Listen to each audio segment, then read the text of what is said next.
Ils ont fait la une de l'actualité. Les médias les ont starifiés, voire statufiés. On ne parlait que d'eux, on ne voyait qu'eux. Et puis, du jour au lendemain, ils ont quitté l'éphémère panthéon de la gloire moderne. Les projos de l'info ont éclairé ailleurs et le public les a zappés. Aussi vite qu'ils avaient quitté l'incognito, ils sont retournés à l'anonymat. Qui étaient-ils? D'où venaient-ils? Pourquoi et comment avaient-ils acquis leur célébrité? De quelle façon, eux et leurs proches, avaient-ils vécu leur végétariat? Pour quelles raisons ont-ils disparu de l'actu? Que s'est-il passé depuis? Bref, que sont-ils devenus? Dans Tout le monde en a parlé, à travers d'abord des archives de la gloire, puis une enquête sur leur vie aujourd'hui, et enfin une interview vérité, je vais vous raconter leur histoire. Voici Tout le monde en a parlé, l'émission qui rallume la lumière.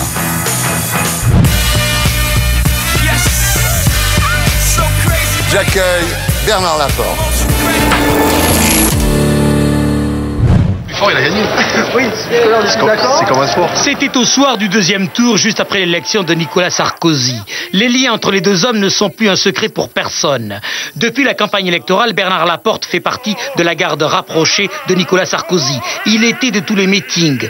Depuis leur rencontre à Arcachon en 2004, une solide amitié s'est installée entre eux. Quand j'étais dans la voiture sur les Champs-Élysées à midi et que j'ai entendu Claude Guéant annoncer mon nom, il y a eu beaucoup d'émotions. Bien sûr, je crois que c'est la moindre des choses parce que bon, c'est pour moi une grande fierté. Bernard Laporte est nommé secrétaire d'État à la jeunesse et au sport par anticipation. C'est une première dans l'histoire de la Ve République.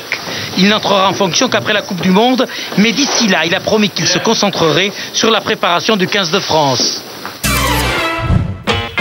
Tout le monde en a parlé à retrouver Bernard Laporte dans son appartement de Boulogne-Billancourt en région parisienne. L'ancien secrétaire d'État au sport a une vue imprenable sur les stades parisiens. Bernard est un lève-tôt, son plaisir du matin, boire son café devant les chaînes info.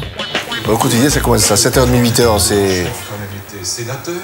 C'est les infos, pour savoir ce qui se passe, ce qui s'est passé, être au courant de l'actualité un petit peu. J'habite à Paris depuis 1995. Je suis monté dans ma province bordelaise, une région que j'adore, Bordeaux, le bassin d'Arcachon, c'est des endroits merveilleux. Et donc je suis monté à Paris parce que j'étais venu pour entraîner le Stade Français et vous voyez que j'étais pas loin puisque le stade est en face. Alors là, il est en pleine reconstruction puisqu'il a été démoli et ils vont reconstruire un stade tout neuf. Le stade Jean Bouin, terrain de jeu officiel du Stade Français, est actuellement en pleine rénovation. Je regardais la démolition avec les bulles, les tribunes qui s'effondraient, etc. Et je me disais, c'est un petit peu de moi qui s'en va, puisque j'ai opéré pendant 5 ans sur le banc de touche dans ce stade de Jean Bouin. Mais l'ancien entraîneur du 15 de France a d'autres passions. Moi, je suis un amoureux de la chanson française. Ça, c'est clair. Donc, vous voyez, Claude François, méga chanson française, Dalida, j'adore ça. Le café avalé, Bernard Laporte s'équipe pour affronter les rendez-vous de la journée. Là, on va au bureau de fandesport.com. Pas très sportif. Je pourrais y aller à pied. Tout au moins un courant. Moi, j'aime Paris parce que j'aime le monde et que... Moi, j'aime quand ça brasse. Aller à Bordeaux et sur le bassin d'Arcachon, c'est merveilleux. De tranquillité, il y a autre chose, quoi. De convivialité. Avant le bureau, il fait une pause au resto de son vieil ami Antoine. Le rituel, c'est de commenter les matchs de la veille. Ils ont perdu 24 à 20. Ah ouais, putain, ça fait chier. Et le Racing a perdu d'un point, dit, à Agen. Un supporter du Stade Français, là. Pur et dur. Pur et dur. L'ancien rugbyman, businessman avéré, se dirige enfin vers les locaux de fans de sport, un site communautaire. Ici, le roi, c'est Maradona. El pibe de oro. Je l'ai croisé à Marseille. Un homme hors du commun, je dirais. Avec une histoire fabuleuse. Et qui c'est, nous, El pibe de oro des fans de sport? Au fond du couloir, un petit studio. C'est ici qu'il enregistre sa chronique. Bonjour à tous les fans de sport. Aujourd'hui, on va parler de la 12e journée du top 14 avec Bernard Laporte. Bonjour Bernard. Bonjour Alex. Bernard Laporte a créé ce site internet avec Denis Charvet, Yannick Noah et Basile Boli. Leur job, faire des pronostics et des analyses sportives. D'accord, c'est bien beau de parler de jeu, d'attaquer, etc. Mais si tu ne parles que de jeu et que finalement tu prends que des essais, tu n'as plus d'équipe. Moi, jeune, j'allais au Café des Sports, on buvait le café, on parlait de l'équipe, on était content, pas content, de la sélection, pas de la sélection, etc. Et ça, on l'a recréé sur le site. Faire en sorte que ce soit vraiment participatif, un lieu d'échange, de convivialité et de partage. Voilà, c'était ça. Et après, il y a la dimension que j'appelle moi professionnelle, c'est-à-dire on parle effectivement de l'actualité professionnelle. Moi du rugby, Basile Molly du football, Denis fait des vidéos sur le truc pour alimenter le site, et notre merveilleuse Dream Team de jeunes qui est là, met tout ça en synergie, met tout ça en place, et voilà, donc on est fiers de cela. Ceux qui vraiment sont au four et au moulin, c'est eux, hein, Mathieu, Guillaume, Alex maintenant qui viennent de nous rejoindre, et Stan. Et l'on reconnaît l'esprit d'équipe, cher au rugby. Nous, sans eux, on n'existe pas, et eux, sans nous, ils n'existent pas. Et non, mais c'est ça, il n'y a pas plus fort l'un que l'autre, etc. C'est une équipe, quoi. Chacun a sa partition à jouer. Avec une quinzaine de sociétés à gérer, Bernard Laporte passe désormais ses journées au téléphone. Sa vie d'entraîneur, c'est pour lui de l'histoire ancienne. On m'avait proposé récemment d'entraîner une équipe de rugby, enfin de repartir avec une équipe de rugby. Je l'ai déjà fait. J'ai plus envie d'aller au quotidien, entraîner les joueurs. J'en ai plus la passion, j'en ai plus la foi. Ça a été un métier merveilleux, mais que j'ai fait pratiquement 15 ans entre le club et l'équipe de France. Et aujourd'hui, j'ai envie d'autre chose. Parce que quand tu es dans le rugby, tu n'es que dans le rugby, quoi. Et donc moi, j'ai besoin de beaucoup de choses. Bernard Laporte parviendra-t-il à mener toutes ses affaires comme il a entraîné les Bleus? Et maintenant, la lumière se rallume sur Bernard Laporte. Bernard, bonsoir. Bonsoir. Bienvenue dans Tout le monde en a parlé. Alors, vous êtes né le 1er juillet 1964 à Rodez, dans l'Aveyron. Votre père était agent EDF. Il passait sa vie à escalader les poteaux électriques. Oui, au départ. Et après, il a relevé les compteurs parce qu'il a eu des problèmes de dos. Votre mère debout à 5 h du matin pour livrer la dépêche du midi avant d'entamer une journée de femme de ménage. Tout à fait. Vous dites on appartenait à la classe ouvrière. Oui, je suis très fier. Ouais. Parce que j'ai vécu des choses merveilleuses où on partage que ce qu'on a. Ouais. Mais on est content de tout. On relativise assez facilement. Alors, pas étonnant qu'en 81, vous colliez des affiches pour François Mitterrand. Il y a des photos de François Mitterrand au mur chez vous. Vous allez au meeting. Enfin, il y avait une vraie passion dans la famille pour Mitterrand. Oui, tout à fait. Mon père était engagé, ma mère moins, mais quand même solidaire de son mari. Mais mon papa engagé, avec la carte du Parti Socialiste.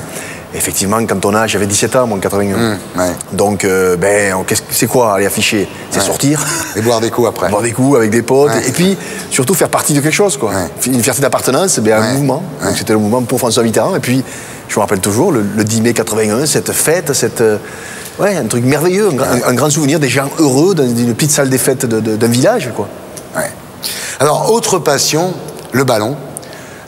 Vous découvrez le rugby en CM1 à l'âge de 9 ans en accompagnant un voisin à l'entraînement, et quand vous voyez le match de rugby, vous dites c'est ce que je veux. J'ai vu de tout, quoi. J'ai vu des petits, j'ai vu des plus grands, j'ai vu des plus costauds, j'ai vu de tout, et puis je me suis dit, mais moi j'étais tout petit, tout maigrichon comme on dit dans notre jargon, je me suis dit il y a ma place là. J'ai un truc à faire, et puis je sentais de suite dans ce sport l'envie, l'obligation d'aller vers les autres, cet esprit d'équipe qui est fort en rugby. Je l'ai de suite senti et j'ai de suite voulu appartenir à ce monde-là. Donc c'est pour ça que le samedi d'après, j'ai été à mon premier entraînement. Malheureusement, votre carrière de rugbyman va s'interrompre brutalement à 21 ans, au volant de votre Samba. Après un assoupissement, vous vous encastrez dans un platane à 120 km/h. C'est la libération de l'armée, c'est le jour de la quille, comme on dit. Et donc j'allais rejoindre des potes à moi de mon équipe de rugby de Gaillac. Chacun avait fait son service militaire dans un coin de France. Et puis on devait se rejoindre à Gaillac. Et puis voilà, je me suis assoupi. C'était le 25 juillet, effectivement, il faisait très très chaud. Quand je me suis réveillé dans cet hôpital militaire, puisque j'étais encore dépendant de l'armée, j'ai vite compris d'abord que c'était grave. Et deuxièmement, j'ai vite compris que peut-être le sport pour moi était fini. Et j'ai envie de dire, je vivais pour le rugby. C'était ma passion, c'était mon moteur. Et donc un véritable coup d'arrêt. Et puis au fil du temps, j'ai compris que peut-être je ne rejouerai jamais. Donc j'ai dit à ma mère, va m'acheter des livres sur l'entraînement. Parce que je me suis dit, il ne faut surtout pas que je déconnecte ce milieu qui est ma vie. Et donc je vais entraîner. Ce qui est extraordinaire, c'est que vous arriverez à convaincre un colonel ex-dirigeant de rugby de vous accompagner à l'entraînement de Bègle. C'est votre seule sortie de la semaine. Et là, vous êtes couché au fond de la voiture et vous observez les combinaisons, vous notez tout, quoi. Vous apprenez votre boulot d'entraîneur, en fait. Ouais, j'ai eu de la chance, effectivement, que dans cet hôpital militaire, l'un des colonels responsables, le médecin colonel, était aussi un dirigeant de Bègle, ce qui m'a facilité les choses, parce qu'il me parlait de rugby, il m'a mené aux entraînements, effectivement, et donc de ce côté-là, j'étais privilégié. Donc en 86, vous retournez sur le terrain, vous reprenez votre licence à Gaillac. En 87, c'est Bègle, dont vous devenez capitaine en 1991. Ensuite, c'est Bordeaux en 93. Et en 95, Paris. Vous avez été recruté par Max Guazzini pour devenir l'entraîneur du Stade français. Et ça va être un succès fou, quoi. On a vécu avec Max et tous les joueurs du Stade français une ascension formidable, donc des souvenirs et une expérience géniale. Ouais. Alors, votre ligne de miel durera jusqu'en 1999, avec comme point d'orgue le championnat de France en 1998. Car en 1999, le président de la Fédération française de rugby vous propose de prendre la tête de l'équipe de France de rugby et vous devenez sélectionneur du 15 de France. Pas mal. Je me rappelle très bien, le jour où il m'a téléphoné, il m'a dit, voilà, je veux te voir demain. J'ai vite compris, dans les journaux, tout le monde disait, éventuellement, c'est Bernard Laporte qui va entraîner. Et je me suis dit, s'il te convoque, c'est pas pour rien. En 2002, l'International Rugby Board vous élit entraîneur mondial de l'année, quand même. Oui, mais vous savez, ça c'est... Oui, non, mais c'est beaucoup de fierté, mais c'est surtout dû au résultat des joueurs sur le terrain. Et ça, j'y tiens. C'est parce que tout simplement, on avait fait une très très grosse saison en année 2002, que les joueurs avaient été hyper performants sur le terrain, et c'est moi qui en ai tiré la quintessence, mais voilà. Alors, parallèlement à votre carrière sportive, après un bac professionnel en électronique, vous travaillez d'abord à l'EDF comme papa. Exactement. Ensuite France Télécom, ensuite vous rentrez dans le business, alors vous occupez de bars, de restaurants, de camping, de vignobles, d'immobilier, de casinos. Alors évidemment, c'est pas illégal, mais ça fait un peu jaser. Alors vous dites, ben non, tout est clean, j'ai pas de prostituée, je vends pas de cam, quoi. Je vois pas pourquoi on m'emmerde avec ça. Mais bien sûr, mais je trouve tellement... il faudrait plutôt pousser les gens à faire ça. Je le vois aujourd'hui, moi, avec les jeunes, quoi. Plutôt que de se dire, non, on a peur de l'avenir, etc., mais lancez-vous. Comment j'ai fait? Moi, j'ai commencé par hypothéquer ce que j'avais, c'est-à-dire pas grand-chose. Et puis, effectivement, moi, j'ai commencé, on a pris une gérance d'un bar avec 4 potes du rugby. Vous avez rien à vous reprocher. Si j'avais des choses à me reprocher, je ne serais pas là. Alors justement, tout ça n'empêche pas Nicolas Sarkozy de vous nommer secrétaire d'État chargé des sports lors de son élection. Et ensuite, en 2008, au remaniement, il ajoute la jeunesse et la vie associative. Ouais, là aussi, bien sûr, un grand tournant de ma vie, quelque chose de merveilleux, c'est-à-dire que moi, le président qui m'avait dit un an avant, à l'époque où il était encore ministre de l'Intérieur, ben écoute, si je gagne, j'aimerais que tu sois mon ministre des Sports. Bon, je savais pas si c'était vrai ou pas, peu importe. Et il a tenu parole, et pour moi, là aussi, ça a été comme quand tu entends l'équipe de France, c'est quelque chose auquel tu ne t'attends pas. Et puis voilà, ça t'arrive, et c'est merveilleux, parce qu'il n'y a pas d'autre mot. Sarkozy est devenu un ami à vous, en plus. Ouais, c'est quelqu'un que j'aime beaucoup, que j'ai connu avant. Bah, vous l'avez connu à Arcachon, vous avez fait des parties de foot endiablées avec lui à Arcachon. Je l'ai connu en 2000-2004, effectivement, à Arcachon, et voilà, et c'est quelqu'un que j'admire profondément. J'aime ce genre de mec qui avance, qui pousse les murs, quoi, parce qu'au bout d'un moment, il faut les pousser, les murs. Quelles ont été les réactions de votre entourage? Vos parents, par exemple? Ouais, c'était pas compliqué, mais bon, dire à mon père, socialiste depuis tous les temps, mais papa, je vais certainement rentrer au gouvernement de Nicolas Sarkozy. Et mon père, il a pleuré au téléphone avec ma mère.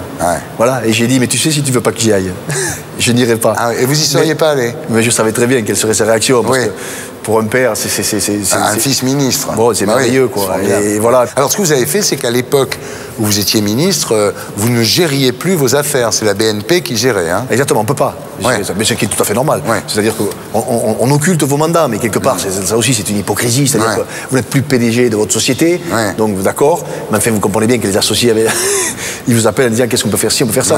Ce qui est sûr, c'est que pendant cette période-là, je n'ai voulu avoir aucune interaction avec quoi que ce soit. Ça, c'est évident. Jamais demander un permis de construire, jamais demander une augmentation de quoi que ce soit. Ça, c'est évident que là, j'ai dit, pendant le temps où je serai là, statu quo, on continue comme on est. Quel a été le meilleur moment de cette période de ministre? La période Pékin, quand même. Les Jeux Olympiques, les Jeux Olympiques et les Jeux Paralympiques. Ça, c'est vraiment des souvenirs. Parce que d'abord, je ne connaissais pas, moi. Le rugby n'était pas un sport olympique. Donc, j'ai vraiment découvert cet univers, ce monde-là, et c'était... Ça, c'était magnifique. Merveilleux. Et le pire moment? Le pire moment, c'est quand tu dois partir, quand même. C'est évident, parce que j'avais aucune amertume. Donc, mais quand vous partez quand même. C'est sympa d'être ministre, vous y êtes. Justement, oui, tout a bien commencé, mais il y a eu quand même pas mal d'emmerdes, pas mal de gaffes. Il y a un jour où vous déclarez « Mon nouveau métier, s'il me plaît, j'y resterai, s'il me plaît pas, je ne le ferai plus. Mon histoire, elle est un peu curieuse. C'est que j'ai été nommé en juin avec prise de fonction en octobre. Puisqu'au milieu, il y avait la Coupe du Monde de rugby. Bien sûr. Et donc, pendant la Coupe du Monde de rugby, un journaliste me demandait de me poser que des questions sur... Alors, au gouvernement, j'attendais ici, on est à la Coupe du Monde de rugby. Je ne suis pas encore au gouvernement. Et au bout d'un moment, dans l'agacement, j'ai dit, écoutez, j'y vais avec beaucoup d'enthousiasme, et si ça ne me plaît pas, j'arrêterai. Voilà, tout simplement. Et Roselyne Bachelot était pas contente. Oui, Roselyne Bachelot, elle a dit oui, on n'a pas à dire ça. Mais je ne regrette pas de l'avoir dit. Et deux, j'y ai pris du plaisir. Mais si je n'en avais pas pris, j'aurais arrêté. Je vois pourquoi je serais resté ministre pour être ministre. Alors, un jour, vous présentez vos vœux à la presse et vous dites, pour le budget des sports, on n'atteint pas les 3%, mais c'était des promesses électorales de Nicolas Sarkozy. Alors, voilà, je n'ai jamais dit ça. Ah bon, très bien. Il y a eu plein de rumeurs, c'est ce que je reproche à ce monde-là, hyper médiatique, je dirais. C'est que par moments, on sort les phrases d'un contexte où on vous fait dire des choses que vous n'avez pas dites. Alors ça, j'ai trouvé ça très très curieux. Ça m'est arrivé là, en l'occurrence, mais j'ai vu que ça arrivait à plein de ministres qui étaient obligés après de dire, attendez, mais moi j'ai jamais dit ça. Alors, il y a le voyage aux Antilles, c'est pas grave, mais quand vous dites les Antilles, je suis jamais venu, je voulais les voir de vive voix, quoi. Ouais, mais ça, je voudrais qu'on me le montre que j'ai dit ça. Je me rappelle pas du tout. Mais c'est possible, hein, que j'ai fait ce lapsus. Mais là aussi, je me rappelle pas du tout. Et Pierre Aliquer, qui a 101 ans, vous dites, celui-là, il jouera pas le prochain tournoi des 6 nations. Ça les a vexés, les Antillais. Et qui a dit ça? Vous. Jamais. Ah bon. Mais moi, j'ai jamais dit ça. À la cérémonie d'ouverture des JO de Pékin, vous dites, je voudrais que tous les médias boycottent à cause du côté dictatorial du régime chinois.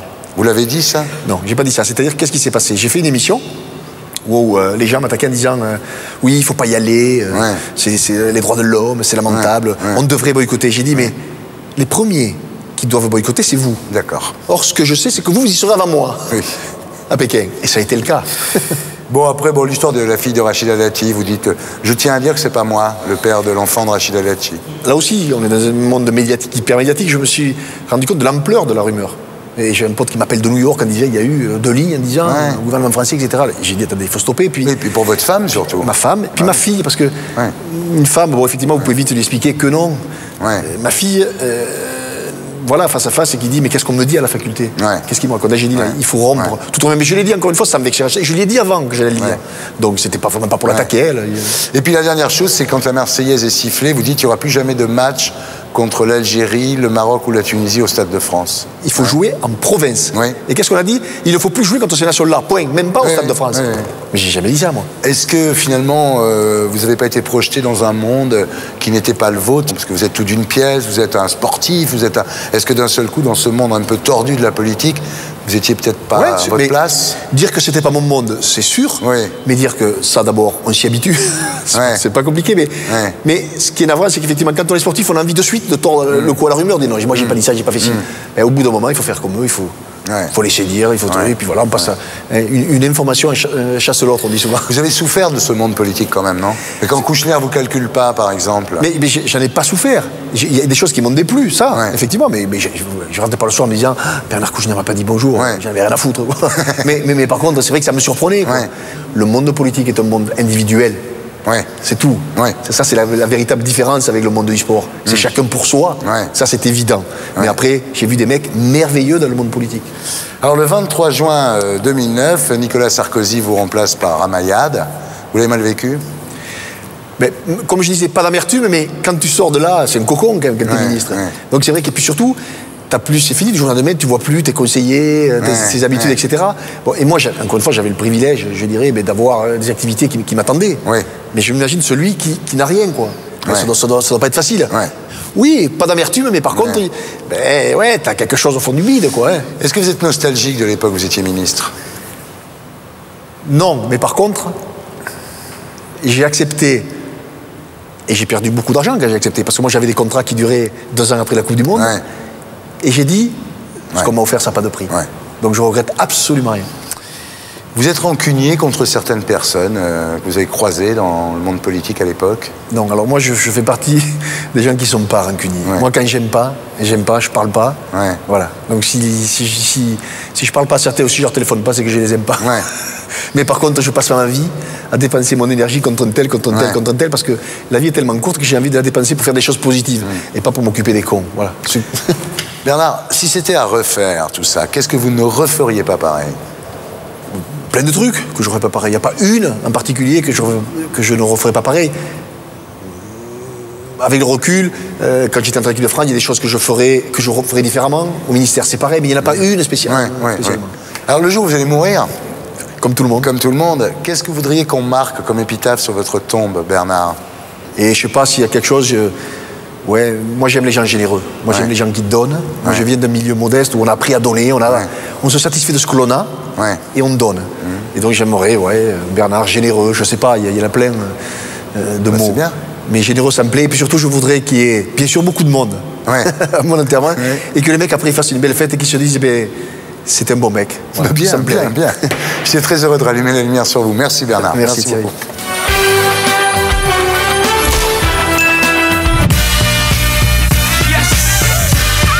J'accueille Patrick Dils.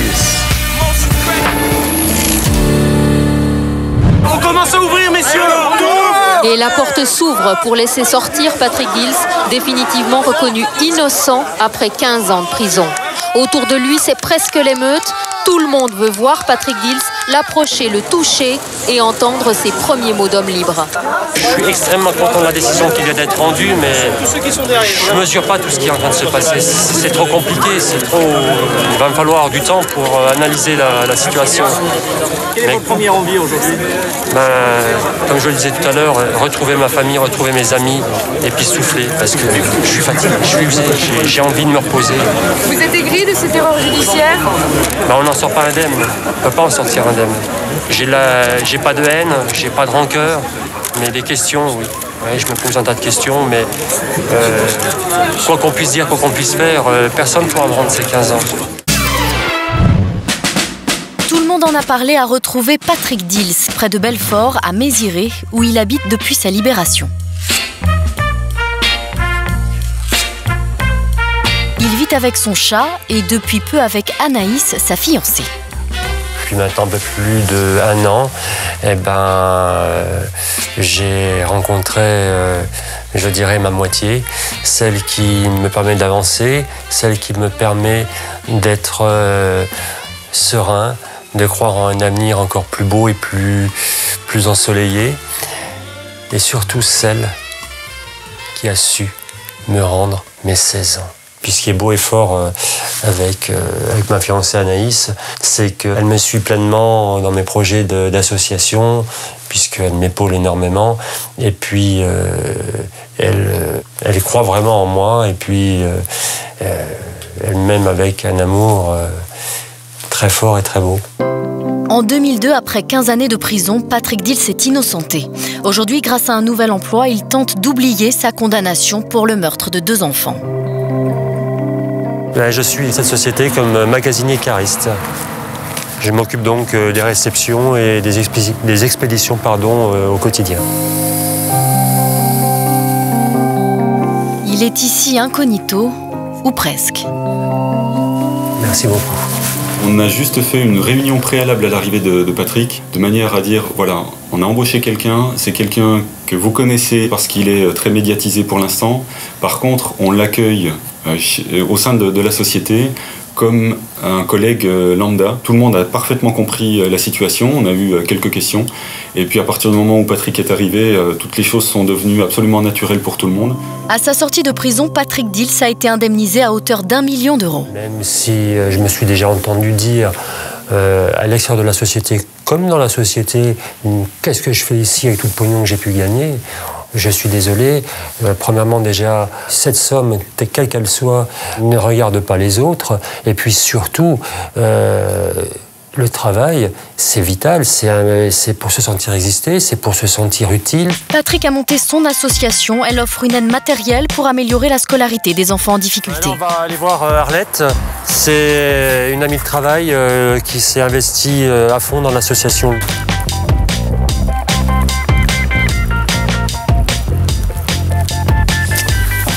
Parler justement de toi. C'est la course à l'échalote. Ah oui, je sais pas la course à quoi, mais c'est la course. Oui. Alors, comme je l'ai dit, je viens un petit peu pour qu'on essaie de faire le point.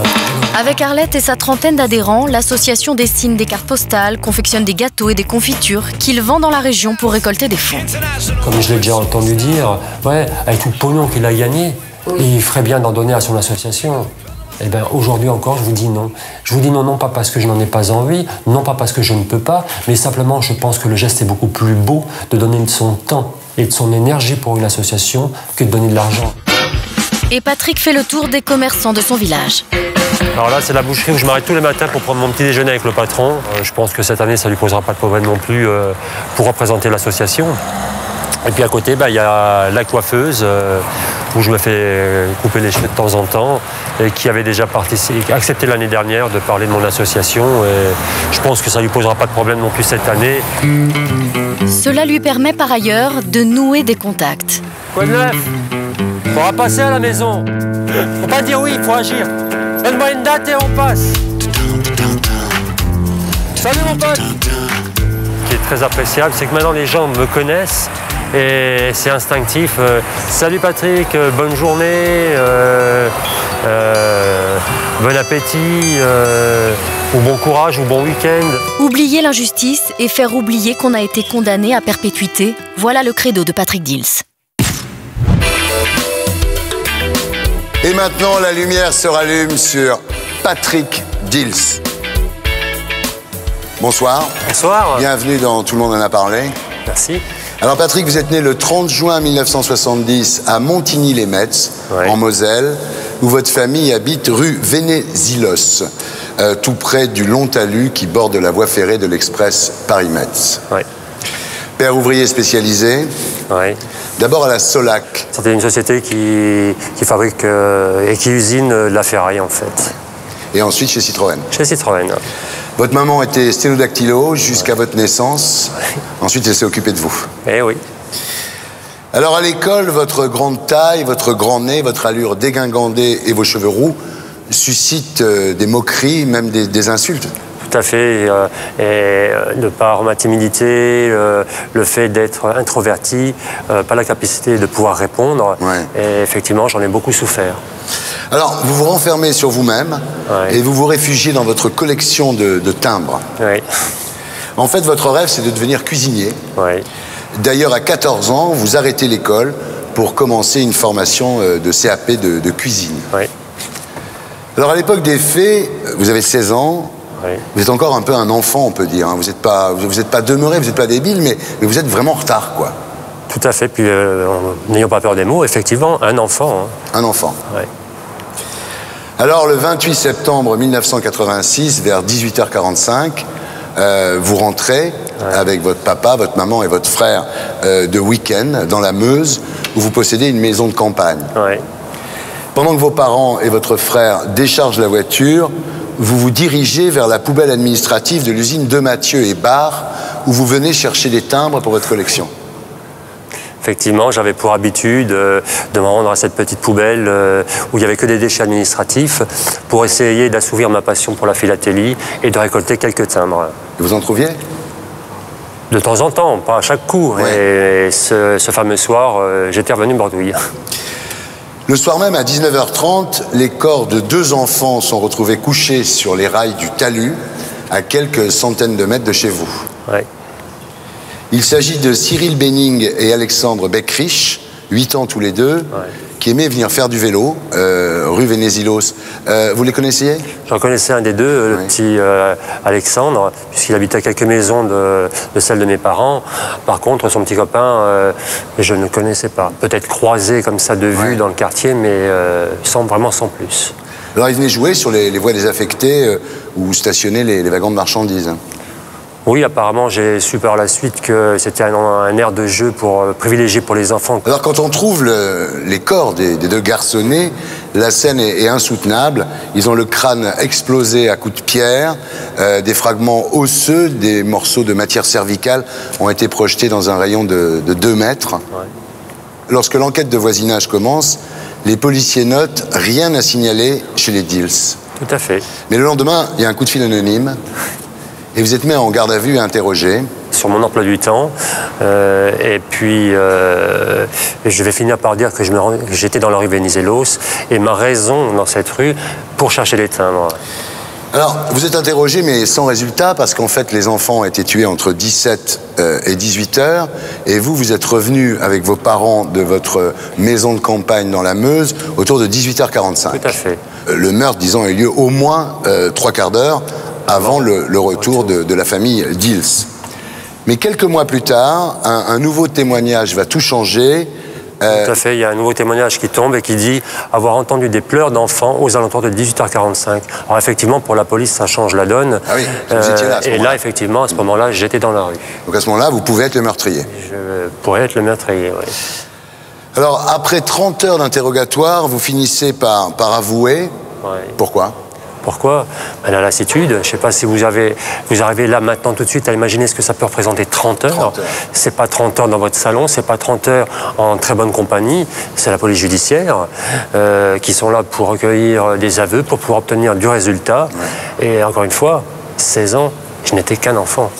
Donc oui, effectivement, j'ai endossé l'habit du parfait coupable, mais je pense qu'il serait quand même bon de dire qu'avant moi, 2 majeurs ont été amenés à avouer le meurtre dans les détails comme moi j'ai été amené à le faire. Donc si des majeurs peuvent le faire, un enfant, mais c'est malléable, ça ne m'en fait pas à modeler. 30 heures sans dormir. 30 heures sans dormir, sans manger, c'est insoutenable. C'est insoutenable. Ouais. Je pense qu'il n'y a pas de mots pour expliquer les conditions. Ouais. Quand je m'entends dire, même encore au jour d'aujourd'hui, si on vient en parler, oui, mais il y a eu des temps de repos. Ouais. Ah oui, un temps de repos. C'est quoi un temps de repos? C'est une mise en condition pour obtenir du résultat. Ouais. Parce qu'on vous pose un tas de questions et à la sortie du repos, on veut les réponses. Donc c'est pas un temps de repos. Ouais. Hein. Ils étaient combien, les flics? 3 ou 4. Ah, quand même. Ouais. Ils se relayaient en fait. Donc à ce moment-là, vous pensez que les policiers vont se rendre compte que vous avez menti. En fait, vous rentrerez chez vous 15 ans plus tard. 15 ans plus tard, oui. Vous êtes devenir le plus jeune condamné à perpétuité de France. Ouais. C'est-à-dire que le fait que vous soyez mineur n'a pas joué pour vous. Absolument pas. C'est rarissime, ça, quand même. C'est unique. Ouais. C'est tout simplement lamentable, parce que j'estime qu'il n'y a pas de mots, quoi. On a détruit mon adolescence, on a détruit une partie de moi et une partie de ma famille. Vous ne serez innocenté qu'en 2002. Ouais. En fait, tout ça parce que vous ne vouliez pas avouer aux policiers que vous alliez chercher des timbres vrai, dans la poubelle. Ça part de ce petit mensonge qui, j'estime, n'est même pas un mensonge. C'est une omission de dire la vérité. Pourquoi? Parce que, en sachant tout ce que j'avais vécu par rapport à l'école, les moqueries, les railleries, même si aujourd'hui je me rends compte que c'est stupide, ça n'a même pas lieu d'être. Mais l'enfant, il n'aurait pas supporté, en plus qu'on dise « Mais, hey, t'as vu, c'est le petit Dils, là, c'est un fouille poubelle !» Ça aurait été la goutte d'eau qui aurait fait déborder de vase. Tout ça par peur du qu'en dira-t-on. Du qu'en dira-t-on. Alors le crime n'a jamais été élucidé. Non. À un moment, on a mis ça sur le dos de Francis Holm, mais les tests ADN ont prouvé que c'était pas possible que ça soit lui. Le dossier est toujours ouvert. Et j'espère très sincèrement, avant tout pour les familles des victimes, pour ma propre famille et puis moi-même et mon entourage, qu'un jour on saura ce qui s'est passé sur ce talus et pourquoi on a enlevé la vie à ces 2 enfants qui, comme moi, ne demandaient qu'une seule chose, vivre, grandir et être heureux. En prison, c'était très difficile pour vous, non? Vous avez retrouvé les railleries, les insultes de l'école.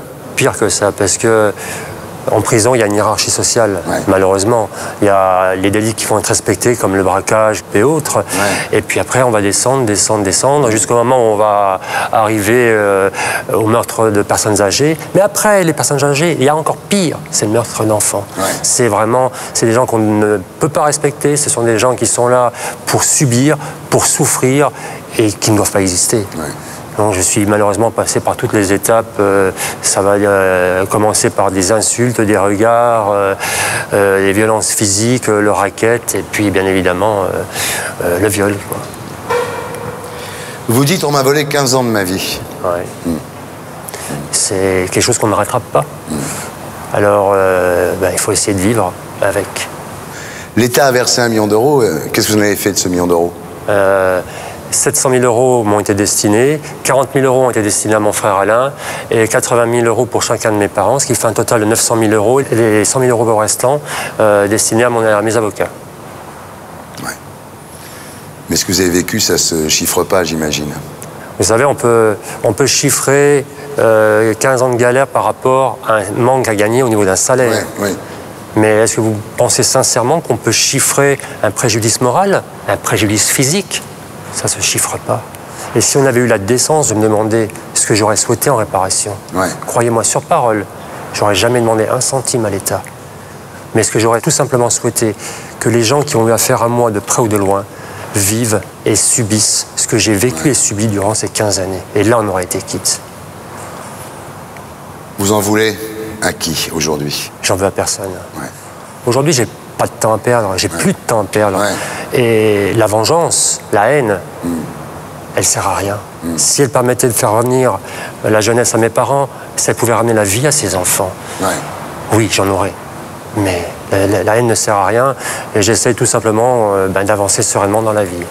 Alors aujourd'hui, vous êtes magasinier cariste dans une fabrique d'articles culinaires.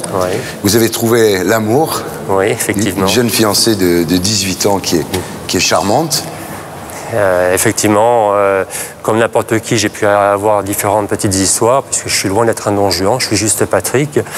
Mais je pense que c'est la seule qui a su me comprendre, qui a su m'aimer, qui a su aimer Patrick et non pas Dils, même si on ne peut pas dissocier Dils de Patrick, puisque l'un fait partie de l'autre, mais qui m'aime pour ce que je suis et non pas pour ce que je représente.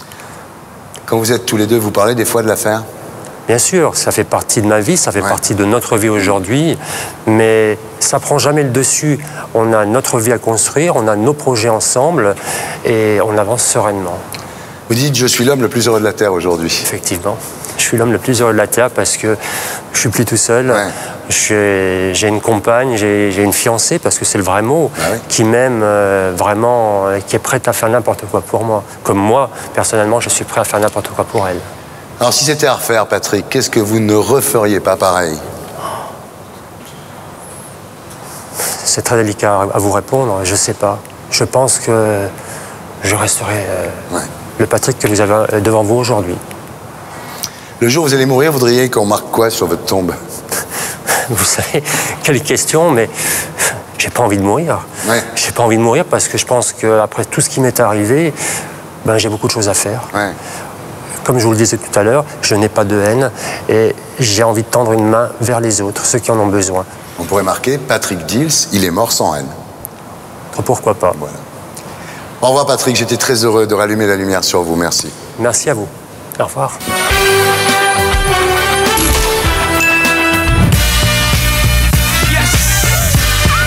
J'accueille Marlène.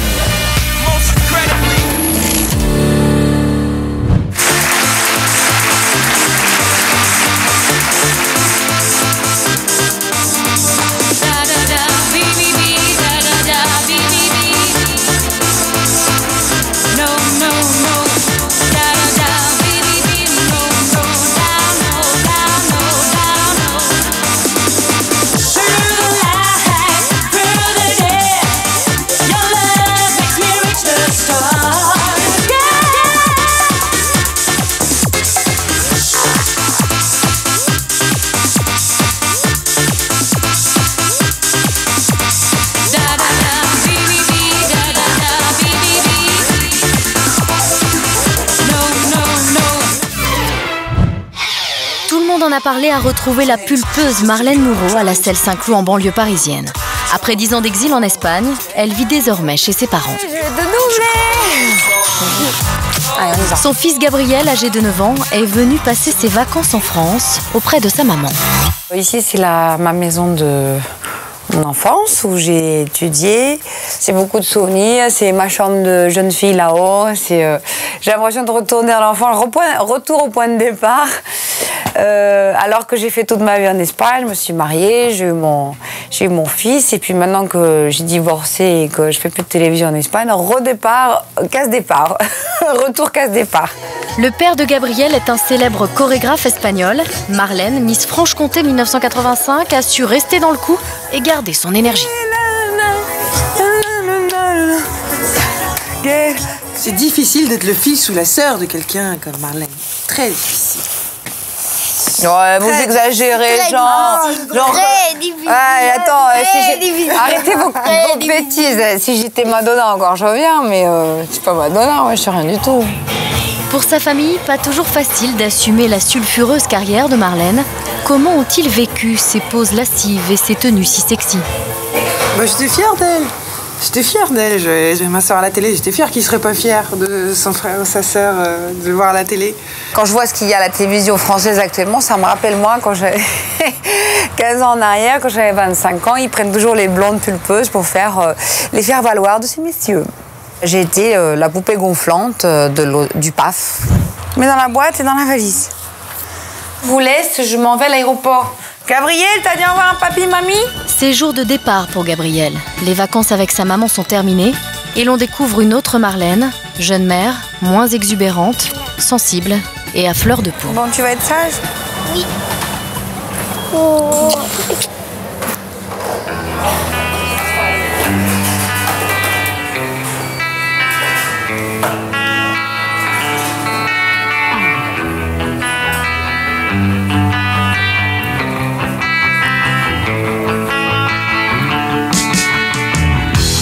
Et maintenant, direction l'appartement de son associé et ami pour préparer son comeback, une soirée à laquelle l'ancienne animatrice se doit d'être vue. S'apprécie, moi, c'est comme ma petite sœur, hein. C'est ma petite sœur pour moi. Au niveau professionnel, elle est capable de tout laisser tomber, même son côté affectif, parce que c'est une vraie professionnelle. C'est pour ça que je suis toujours toute seule. Et voilà, c'est pour ça qu'elle est seule. Il n'y a pas de secret. Il est temps pour les deux associés d'aller faire du shopping pour préparer l'événement dont ils espèrent tant.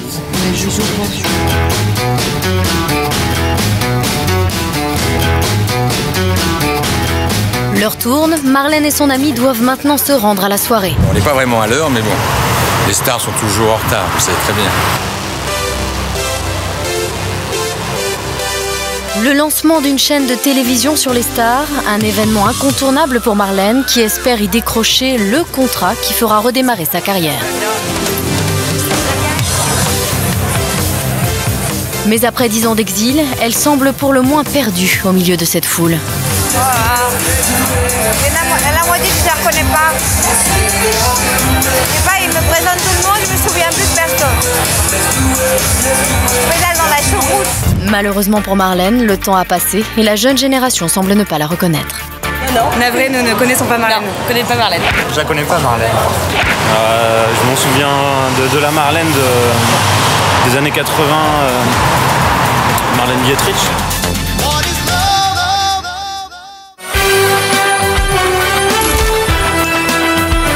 Retour au parking, juste après la pub.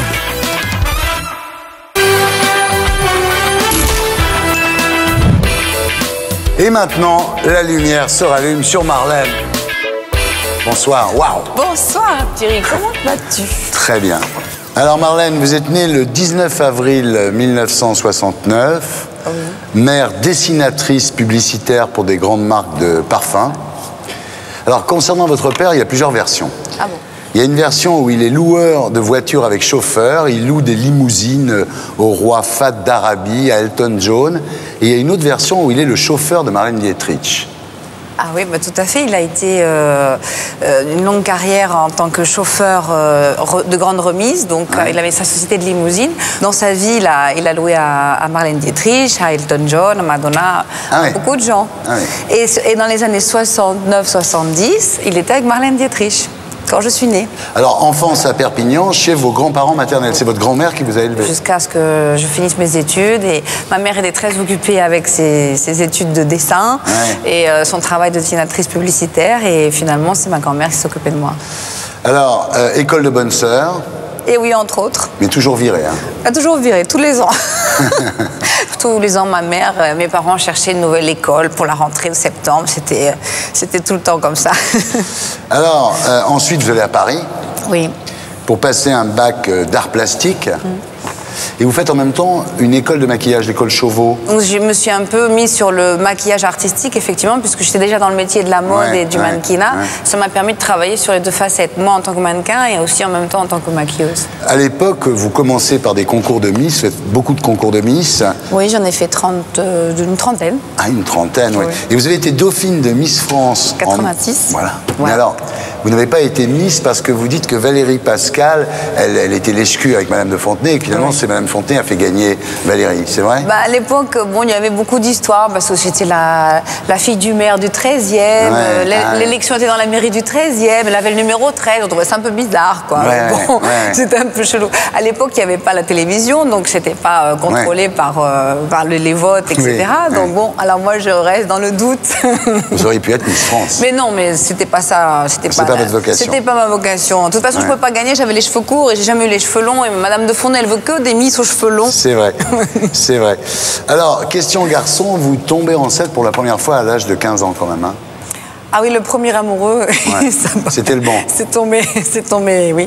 Bah oui, parce que bon, à l'école, le premier truc qu'on se dit, tout le monde met des préservatifs, forcément. Alors, voilà, du coup, j'ai eu un petit accident. Et bon, bah, ça arrive à tout le monde.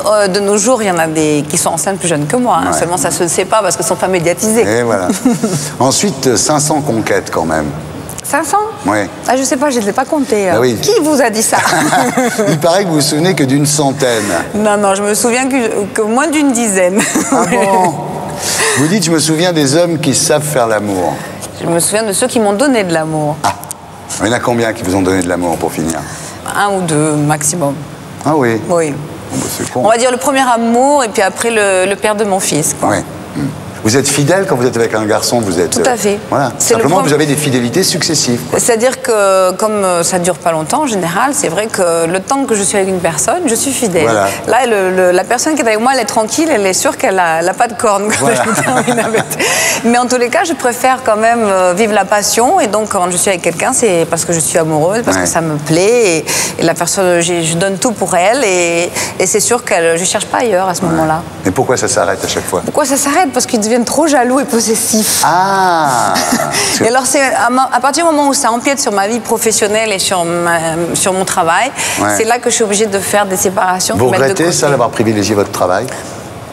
Non, je ne regrette pas parce qu'en fin de compte, j'ai toujours... mon grand rêve depuis toute petite, c'était d'être indépendante. C'est pour ça que je suis partie de chez mes parents très tôt. Et d'être indépendante pour tout. Donc, j'ai jamais voulu dépendre d'un homme. Et donc, dès que les hommes ils commencent à vouloir dépendre de toi ou qu'ils veulent te faire dépendre d'eux, c'est là que ça s'arrête. C'est fini, d'accord, c'est bon à savoir. Voilà. Alors, à 18 ans, vous commencez une carrière de mannequin de charme. Ça veut dire quoi, mannequin de charme? Bah, mannequin de charme, c'est-à-dire c'est les mannequins qui sont les sujets et pas les objets. C'est-à-dire qu'elles se dénudent parce qu'elles ne sont pas le porte-manteau, elles ne mettent pas de vêtements. Ah d'accord. Donc j'ai été pendant beaucoup d'années mannequin de nu. Alors en 1990, vous avez donc 21 ans, vous faites vos débuts à la télévision sur M6 avec une émission qui s'appelle Vénus. Oui. Vous êtes une speakerine topless. C'était la première émission érotique, il paraît. J'avais déjà mon agence de mannequin. J'avais d'ailleurs mis toutes mes filles qui étaient sur le casting. Et puis moi, je suis arrivée en tant que directrice de mon agence de mannequin pour contrôler le casting. Et le directeur de casting, mais c'est vous qu'on veut voir à l'audition. Ah oui. Alors du coup, j'ai passé l'audition avec mes filles. Et du coup, c'est moi qu'ils ont pris pour faire, la présentatrice. Ça a duré 3 ans. Votre agence de mannequin s'appelait Body Bobine. Oui. Et vous avez quand même des filles pas mal, hein? Ingrid Chauvin, Alexandra Bronkers, Tabata Cash. Et vous les recrutiez comment, toutes ces filles? Sortie d'école. Ah, d'accord. Vous faisiez la sortie d'école. Sortie d'école. Je prenais des jeunes filles qui étaient encore plus ou moins en cours et puis je les prenais pour être mes modèles à mon école de maquilleuse. Et donc je les maquillais, etc. Je disais, celle-là, elle est très photogénique, celle-là, très belle, elle a un visage intéressant, etc. Et boum, je leur faisais un book et je les faisais travailler après comme mannequin. Ah bah, très bien, bonne. La célébrité viendra avec Patrick Sébastien. Vous l'avez connu où, Patrick Sébastien? Je l'ai connu dans une soirée où je faisais un spectacle d'une imitation, justement. Et il m'a pris pour faire Garçon la suite, c'était en 94. Il m'a dit, voilà, moi je vais faire Louis de Funès en train de rêver, machin, que je suis au lit avec Madonna, et toi tu fais Madonna au-dessus du lit. J'ai dit, bon, alors on est parti pour faire Madonna, et là-dessus, ça fait une terrible audience, et j'ai commencé à travailler avec lui, à faire plein de numéros d'imitation. Après, c'était Marilyn Monroe, après, c'était d'autres personnages, Zézette, j'ai tout fait, hein, même les moches. Donc cette célébrité, finalement, vous l'avez acquis assez vite, non? Ben, je l'ai acquis assez vite, sans le vouloir finalement, puisque moi, en fait, ce que je voulais, c'était travailler et faire mon buzz, faire de l'argent, et puis payer mon loyer à la fin du mois, comme tout le monde. Hein. Je ne cherchais pas à être célèbre ni rien. Et puis en travaillant avec Patrick Sébastien, j'ai rencontré aussi Monsieur Bouvard, qui m'a fait travailler sur les grosses têtes. Donc je faisais moitié radio avec RTL. Et ben voilà. Quelles ont été les réactions de votre entourage quand vous êtes devenu célèbre? Par exemple, vos parents, vos grands-parents, ils ont réagi comment? Ben, mes parents, déjà, ils ne me parlaient plus depuis 17 ans. Ils étaient fâchés avec moi parce que j'avais posé nue. Ils trouvaient que j'étais dans le mauvais chemin. Ils croyaient que je commençais à faire des bêtises, etc. Alors, ils s'inquiétaient un peu jusqu'au jour où ils ont vu que j'avais réussi à sortir à la télévision. Je commençais à faire les couvertures des magazines, etc. Donc là, vous vous réconciliez avec vos parents à ce moment-là? Je me suis réconciliée avec mes parents à ce moment-là. Et puis ça a été un peu le phénomène de la famille dans tous les villages, de la grand-mère, des grands-pères, machin. Oh là là, c'est la petite Moreau, elle est devenue célèbre à la télé. Avec les médias, ça s'est passé comment, Marlène? Avec les médias, c'était très dur parce que j'étais quelqu'un... Bon, d'abord, j'étais très jeune et j'avais pas ma langue dans ma poche, comme certains savent. Ouais, on sait. Et donc, j'étais très naturelle et très spontanée. J'ai dit des choses peut-être que j'aurais pas dû dire. J'étais trop directe. Bon, alors ça me dérangeait beaucoup de personnes. Et puis avec le temps, ils avaient peur de moi, je pense. Ils avaient peur d'un personnage trop explosif, trop incontrôlable, trop impulsif, incontrôlable. Et surtout, j'avais pas de manager. Je me suis faite toute seule. Vous regrettez de ne pas avoir eu de manager à l'époque? Oui, je regrette, mais en même temps, je ne savais pas si une personne pouvait gérer tout ce que je savais faire. Parce que comme j'avais mon côté spectacle, j'avais mon côté théâtre, actrice, j'avais mon côté meneuse de revue et le côté présentatrice, comme j'avais plusieurs cordes à mon arc, il n'y avait pas un manager qui dit non, mais tu fais trop de choses en même temps, il faut te concentrer sur la même chose. Mais non, mais moi, je ne peux pas me concentrer sur la même chose. Il faut que je fasse différentes choses pour jamais m'ennuyer dans la vie, parce que si tu fais toujours la même chose, finalement, au bout d'un moment, tu te lasses. Et comme je me lasse vite, comme avec les hommes d'ailleurs. Vous avez gagné de l'argent à l'époque? Oui. Mais bon, par rapport à ce que j'ai gagné en Espagne, c'était normal. Ah oui? Oui. Ouais. Vous en avez fait quoi de ce pognon? Vous l'avez placé? Ben, comme tout le monde, hein. Ouais. Surtout à l'étranger. Ah, à l'étranger, ah oui, d'accord. Comme Liliane Bettencourt. Voilà. Qu'est-ce que ça a été le meilleur moment de cette époque-là, avant 95? C'était quoi? Le meilleur moment, c'est le changement un peu brutal que tu te retrouves à te promener dans la rue, puis tout le monde sait comment tu t'appelles, tout le monde te demande des photos, des autographes, tout le monde veut t'embrasser. Tout d'un coup, tu te sens aimé par tout le monde. C'est formidable. Tu peux pas aller faire les courses au marché, au supermarché. C'est mieux que le Valium. Oui, oui, tout à fait. Bien sûr. Et le pire moment de cette époque, ça a été quoi? J'ai voulu essayer de faire autre chose au niveau de la télévision pour pas être sans arrêt le faire-valoir de ces messieurs et arrêter de faire la potiche. Et j'ai vu qu'en France, finalement, si t'es blonde avec des formes dangereuses, etc., tu peux pas faire autre chose que la potiche. Alors en 1995, vous vous présentez aux élections présidentielles avec un parti qui s'appelle le PLA, le Parti de la Liberté et de l'Amour. Oui, on sort encore les idées de M. Patrick Sébastien. Tout un programme. Alors, le programme, c'était une journée de l'amour par an, les préservatifs gratuits, l'école et le mariage homosexuel, voilà. C'était tout un programme sur l'amour, surtout. Sur l'amour et que les gens apprennent à mieux s'aimer, à se réconcilier. Alors la Saint-Valentin, on voulait que son soit férié, des trucs comme ça. C'est juste pour faire l'amour. Mais c'était une idée à lui? C'était un mélange de nos idées, mais l'idée principale était que lui voulait me mettre en tant qu'ambassadrice de l'amour, justement, en tant que candidate. Et lui, il faisait président d'ailleurs pour contrôler toute la gestion. Mais alors, il a recommencé il n'y a pas longtemps avec le DAR. Oui, alors ça n'a pas eu plus de succès d'ailleurs parce que le DAR n'a pas marché, il a failli se faire virer de la télévision. Et là, il s'était fait vraiment virer de TF1 à cause de ça. À cette époque, en 95, on est parti de TF1. Alors lui, il est parti de TF1 à France 2, puis moi, je suis partie en Espagne. Et on a été chacun de son côté chercher son travail comme il fallait. Et quand vous êtes parti en Espagne, c'était un retour sur terre un peu brutal de vous retrouver comme ça dans un pays finalement Surtout que je ne parlais pas l'espagnol. Bah oui, c'est très courageux. Et on m'a proposé de présenter une émission prime time dans une langue que je ne connaissais pas. C'est fou, ils sont fous ces Espagnols. Je parlais que l'anglais à l'époque. Alors, on m'expliquait l'émission en anglais, je le pensais en français, je le disais en espagnol, donc c'était assez travail intellectuel. naturelle. D'ailleurs, pour une blonde, je m'étonne toute seule. Et ça a super bien marché en plus. Et ça a très bien marché puisque je suis restée là-bas 15 ans et mon émission a duré 3 ans et c'était la première chaîne d'État. Et vous regrettez de ne pas avoir pu faire cette émission en France?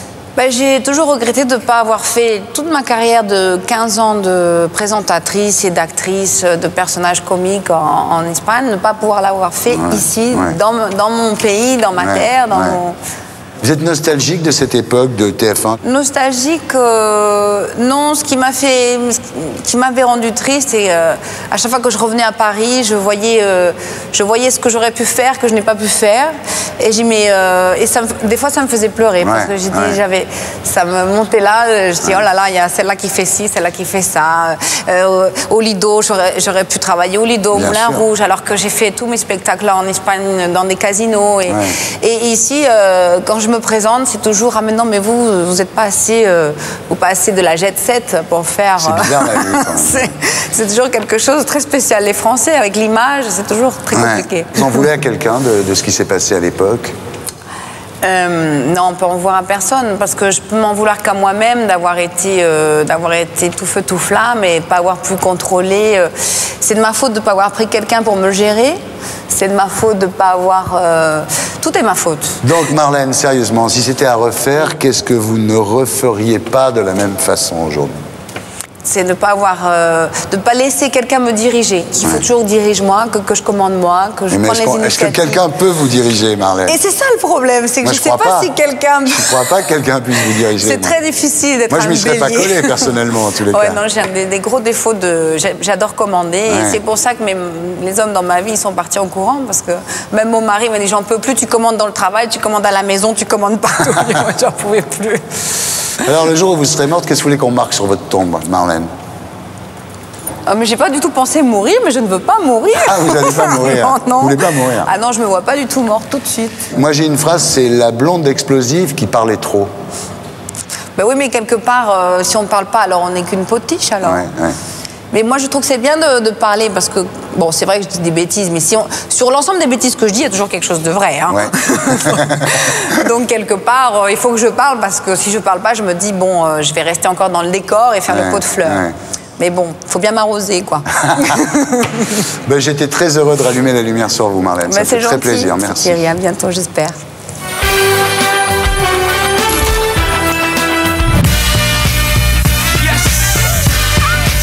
J'accueille Éric Blanc.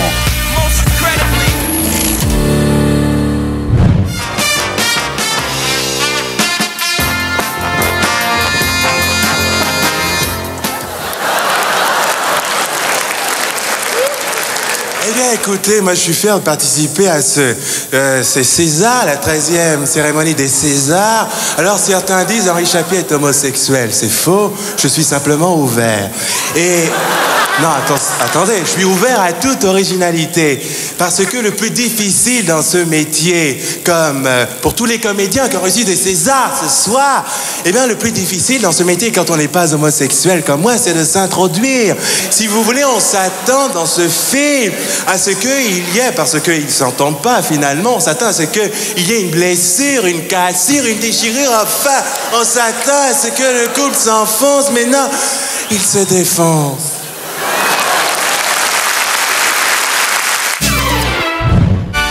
Tout le monde en a parlé à retrouver Éric Blanc à Levallois-Perret, en banlieue parisienne, où l'humoriste prépare son retour sur les planches. 2 croissants ordinaires, ouais.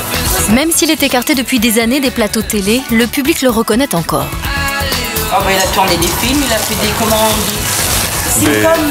Des sitcoms, des sketchs. Des sketchs aussi, vous avez été au théâtre il n'y a pas si longtemps. Au théâtre également, ouais, c'est vrai. Donc oui, on le connaît bien.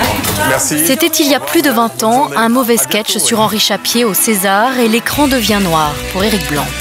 Là, je vais chez l'une de mes meilleures amies. Vous allez voir, c'est un personnage. Je lui apporte le croissant au petit-déj régulièrement. Soso! Soso, c'est la meilleure amie d'Éric, l'une de ses anciennes danseuses aussi.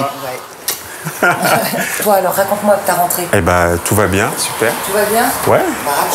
J'ai plein de projets, etc. J'ai mon spectacle qui se met en place. Toi, cette année, en plus, ça va être une bonne année pour toi, je le sais. Tu crois? Ah bah ouais. Ah, pourquoi tu dis ça? Bon, attends, t'as eu tellement de galères que c'est un petit peu normal. Hein.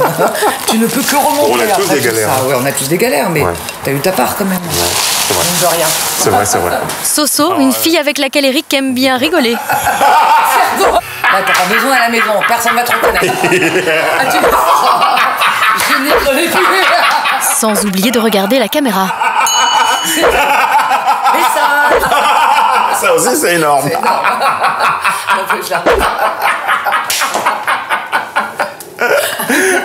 Allez, salut ma chérie.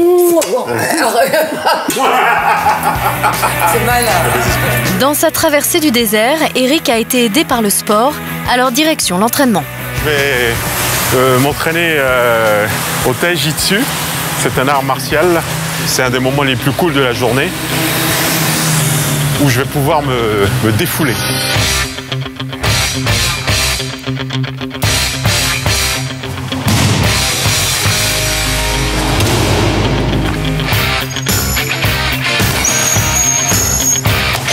Le taijitsu, le meilleur remède d'Eric pour oublier le passé.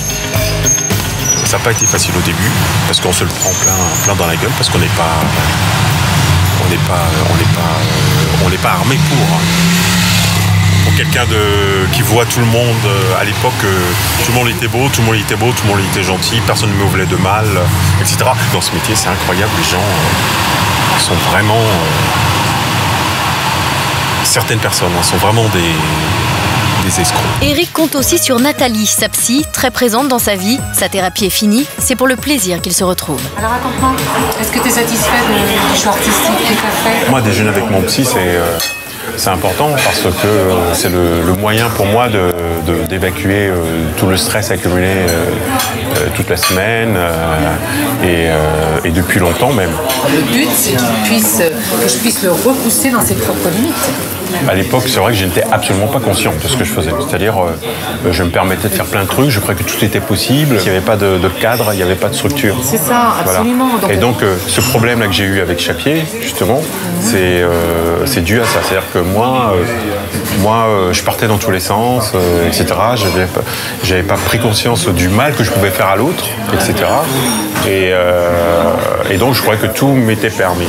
Très contente de t'avoir vu. Moi, je te trouve en pleine forme. Merci beaucoup pour tout, hein, vraiment. Avec grand plaisir. Eric part retrouver son metteur en scène avec qui il prépare son nouveau one-man show. Rendez-vous au Feu de la Rampe à Paris, un théâtre de 70 places. Le but, c'est de faire quelque chose qui soit résolument tourné vers l'avenir. Plus ou moins ce qu'on a connu. Ouais, ce que vous avez connu, mais surtout, c'est que j'abandonne cette fois-ci toute imitation. Là, on est en préparation et on va discuter après les dates. Quand on sera bien calé, on envisagera des choses. Mais pour le moment, on travaille. Voilà. Et c'est un bosseur. Hein. Sous ces airs de grand déconneur, c'est un bosseur. C'est un vrai bosseur. L'avenir pour Eric, un retour aux sources avec le sourire, évidemment.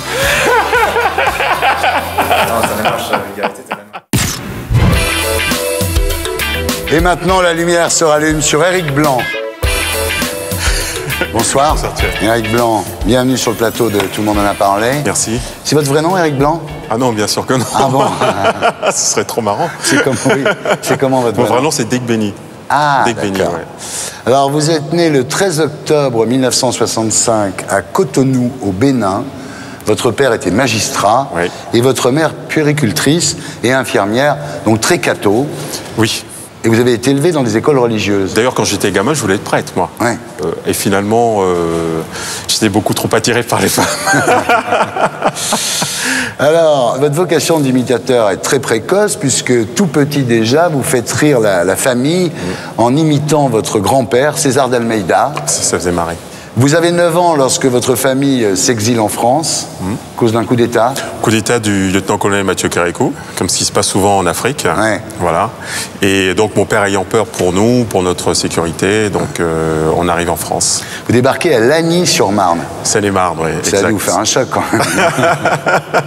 Oui, chez les Briards. Ouais. C'était dur? C'était difficile, surtout la neige. Parce que je découvre la neige et surtout les boules de neige dans la gueule. J'ai pas compris, surtout quand on m'appelait Blanche-Neige. Ah oui. Vous avez souffert du racisme? Oui, beaucoup, quand j'étais gamin, oui. Ah ouais. Alors là, vous continuez vos imitations en classe. Quand un prof était en retard, vous montiez sur le pupitre et vous commenciez le cours pendant qu'un copain faisait le guet. Donc très farceur, très facétieux toujours, non? Il faut dire aussi qu'on avait des professeurs très très drôles. Hein. On a un prof de philo qui était très catho, qui ramenait tout à la religion, qui en plus avait des végétations. Et quand il parlait, et nous on était morts de rire. On avait un prof de maths qui s'appelait Nas. C'était très drôle, déjà rien que le nom. Et puis, et un prof d'économie, sciences éco, qui avait enseigné en fac, tout ça, etc., mais qui ne se faisait absolument pas respecter. Et il parlait, personne ne l'écoutait, il continuait son cours, tranquille. Alors un jour, le directeur vous demande d'exercer vos talents à la fête de l'école, quand même, ce qui est une forme de reconnaissance. Mais votre père veut que vous deveniez fonctionnaire. C'était son truc. Voilà, parce qu'il avait peur pour la sécurité de l'emploi, etc. Il voulait que ses enfants deviennent au moins comme lui, un fonctionnaire, si possible magistrat. Et donc, nous, c'était pas trop notre trip, vraiment. Alors, vous commencez quand même des études de droit. Mais vous abandonnez très vite. Oui. Alors moi je voulais copier un petit peu mon père parce que aussi j'étais un petit peu influencé par sa personnalité, parce qu'il avait une personnalité écrasante, c'était un pull de culture, je voulais l'imiter, mais je me suis rendu compte que j'étais pas à la hauteur. Mais c'est pas votre père que vous avez imité, c'est Thierry Leluron que vous regardiez à la télévision. Et voilà, Pour moi c'est le plus grand des imitateurs français. Alors bientôt vous mettez en tête de monter sur les planches. Et comme vous aviez lu que Patrick Sébastien avait trouvé son premier cabaret en lisant Pariscope, vous vous dites, je vais faire pareil. Pourquoi pas? Mais la bonne idée quand même, Eric, votre idée géniale, celle qui fera votre succès, c'est d'imiter les Blancs. Ça, c'est extraordinaire. C'est génial. Moi, ça m'a toujours plu, ça. Alors, vous commencez par Rému et Fernand Reynaud, ce qui est quand même extraordinaire. Et en 86, vous débutez au Caveau de la République avec des imitations de Giscard d'Estaing, de Chirac, de Bouvard, de Decaux, de Bécaud, de Johnny et même Le Pen. À l'époque, oui, un noir qui imite Le Pen, c'était... oui, c'était formidable, c'était révolutionnaire, bien entendu. Il n'y avait qu'un noir dans votre spectacle, c'était Yannick Noah. Oui, enfin, il n'est pas très noir. Il n'est pas très noir. Alors, c'est au Caveau de la République que Jacques Maillot vous remarque et vous fait passer dans une émission qui s'appelait Paris Kiosque. Et là, vous imitez Noah, justement. C'est l'époque de Roland Garros, et puis ça fait un carton. À l'époque où il jouait au tennis, c'était une caricature vivante. Il était super drôle. Franchement, quand je le voyais, j'étais mort de rire. Donc, en plus, au niveau vocal, c'est pas très difficile à faire. Bon, là, je reviens des États-Unis, et en ce moment, Thierry, t'es pas sans savoir que j'ai décidé de reprendre un petit peu le tennis. Je fais pas mal de tournois d'exhibition. J'étais au Trophée Lagardère il n'y a pas longtemps. Et bien après j'ai fait un tournoi d'exhibition. Il m'est arrivé un truc incroyable. Je te raconte pas ce qui m'est arrivé. J'ai gagné un match. Ah oui. Alors ensuite, c'est le Petit Théâtre de Bouvard, La Classe. La Classe. Et la scène, gros succès sur scène, à Bobino, au Bataclan, avec le spectacle Le Noir imite le Blanc, qui est quand même extraordinaire comme titre. Ceci étant, c'est un peu vrai quand même. Vous dites vous-même, je suis très occidentalisé. Oui, parce que mon père donc a fait toutes ses études en France, l'École nationale de la magistrature. On vivait vraiment à l'européenne, avec une gouvernante domestique à la maison. Vraiment, il a tout fait pour nous éloigner de nos racines, papa. Ça, il n'y a pas de problème. C'est un peu bounty, comme on dit. C'est-à-dire noir dehors et blanc à l'intérieur. C'est vrai. Vous dites, je ne sais plus où est le Bénin sur une carte.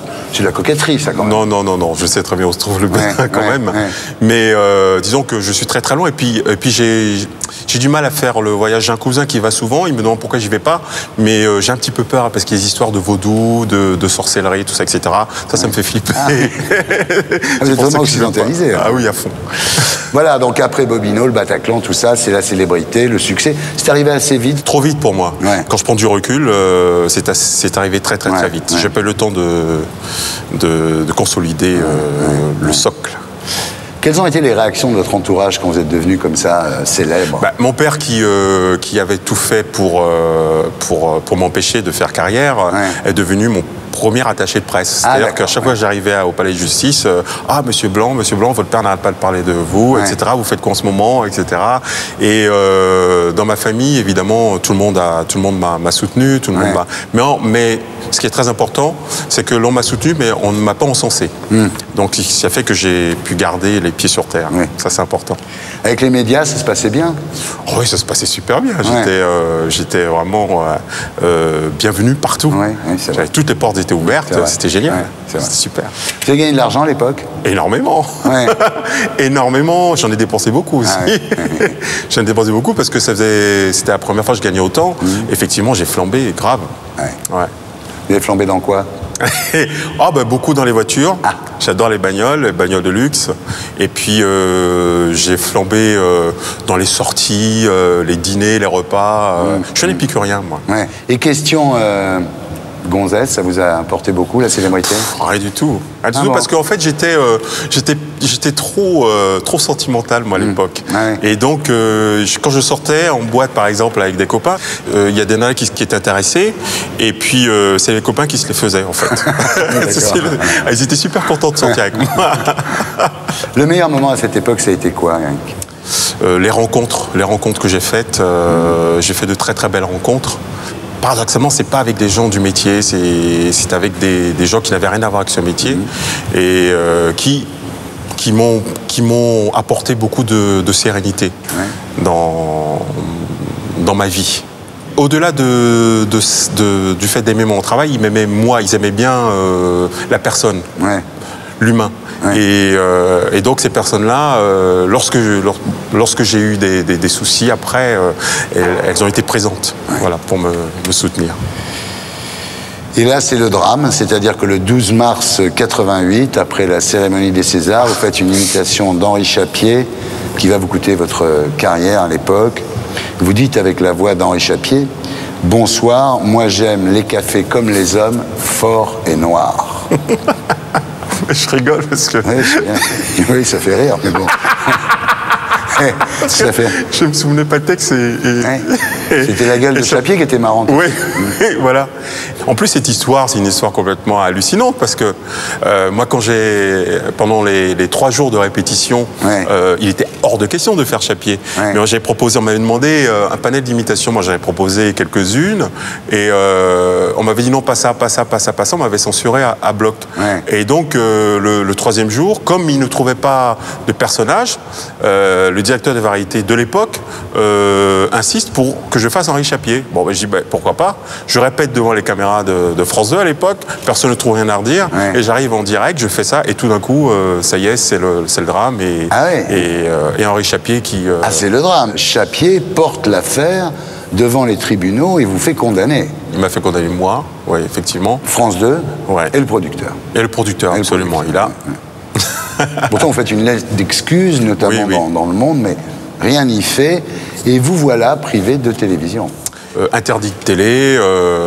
Là, c'est le monde qui me tombe, la terre qui me tombe sur la tête. C'est le retour sur terre, là. Retour sur terre. Et à cette époque-là, vous l'avez rencontré, Chapier? Non, je ne l'ai pas rencontré, mais je l'ai eu au téléphone. Et en lui disant, mais excusez-moi, ce sketch, je l'ai fait 10 000 fois à la télévision, sur scène, je le fais tout le temps, donc je n'ai jamais eu aucun problème. Puis je voulais surtout pas vous blesser, etc. Puis il me fait, non mais vous prenez pour qui, Éric Blanc? Et après, je vous attaque. Il raccroche. Et là, bon, c'est terminé. Aujourd'hui, vous êtes nostalgique de cette époque, Eric? Non, parce que ça ne sert à rien de se retourner sur le passé. Je prends les meilleurs moments et je m'en sers pour avancer. Voilà. Vous êtes rancunier, vous en voulez à Chapier? Pas du tout, parce que finalement, je me rends compte qu'il m'a permis de prendre conscience de l'importance de ce que je faisais. Alors quand je dis l'importance de ce que je faisais, c'est qu'à l'époque, moi, tout ce que je faisais vraiment en dilettante. J'étais vraiment un amateur qui vivait comme un professionnel. Et quand je préparais un spectacle, je préparais en direct live, quoi. Et j'avais aucune préparation, pratiquement pas de répétition, rien n'était élaboré, tout ça, etc. Et justement, en prenant ce recul-là, ça m'a fait prendre conscience qu'il fallait que je reconsidère mon métier, que je je fasse d'autres choix artistiques, etc. Et finalement, j'ai envie de lui dire merci. Merci Henri Chapier. Donc aujourd'hui, vous prenez les choses d'une façon beaucoup plus professionnelle, c'est ça finalement? Oui, bien sûr, ouais. Et je suis très heureux de ce que je suis devenu. Et ce que je fais aujourd'hui correspond plus à l'homme que je suis que... Et votre prochain spectacle, c'est pour quand? Alors le prochain spectacle, j'espère que ce sera pour l'année prochaine. Si c'était à refaire, qu'est-ce que vous ne referiez pas pareil? Je pense l'imitation d'Henri Chapier, je regarderai le texte, je vérifierai le texte. D'ailleurs maintenant je fais très attention à ce que je dis, mais je reste quand même très incisif, parce que ça c'est mon humour. Je suis très ironique, j'aime bien l'ironie, le mordant, tout ça, et ça j'adore. Mais je ne serai pas blessant, parce que j'ai dû être blessant sans le vouloir. Voilà. Le jour où vous serez mort, qu'est-ce que vous voulez qu'on écrive sur votre tombe? Il a essayé d'aider les autres. Vous voulez pas qu'on écrive Chapier m'a tué, pas? Non. Non, parce que c'est pas le cas. Merci Éric, j'étais très heureux de rallumer la lumière sur vous. Merci. Merci beaucoup Thierry.